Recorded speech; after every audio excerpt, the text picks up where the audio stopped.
Hello everyone, তোমরা সবাই কেমন আছো? আমি পায়েল আবার নিয়ে এসেছি নতুন একটা ভিডিও। তো আজকে আমাদের কলেজ এক্সামের ভাইভা ছিল, তার জন্যই রেডি হচ্ছিলাম। তো আজকে আমি এই ব্যাগটা ক্যারি করেছি। আমার ড্রেস আপটা তোমাদের কেমন লেগেছে অবশ্যই কমেন্ট করে জানাবে। তো টোটো স্ট্যান্ডে পর্যন্ত মা ছেড়ে দিয়ে গেল। তো সেখান থেকে ফাইনালি টোটো পেয়ে যাই। পাকুয়াতে পৌঁছে গিয়ে দেখছি যে না, আমার ভীষণ লেট হয়ে গেছে। তো সেখানে দোকানে দাঁড়িয়ে খাতা বাইন্ডিং করাচ্ছিলাম। তো ফাইনালি কলেজে পৌঁছে যাই। মনে মনে সবারই একটু টেনশন হচ্ছিল যে এক্সাম কেমন হবে, বাট কেউ বলছিল না। যাই হোক, তো আমার একটা ফ্রেন্ড প্রিপারেশন নিয়েছে, দেখো সবাই প্রিপারেশন নিচ্ছে গাইস, কিছু বলার নাই। বেরিয়ে ছাত্র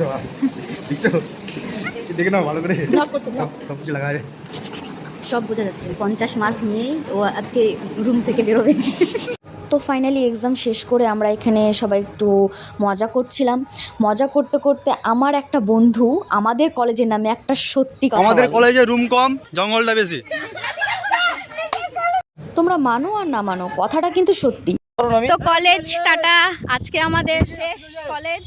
তো কলেজকে টাটা দিয়ে আমি যাচ্ছিলাম বাড়ির দিকে বন্ধুদের সাথে। তো যেতে যেতে বৃষ্টিতে যাই, পুরোটা ভিজে। তো বৃষ্টি তো আমার খুবই ভালো লাগে, তোমাদের কেমন লাগে অবশ্যই কমেন্ট করো।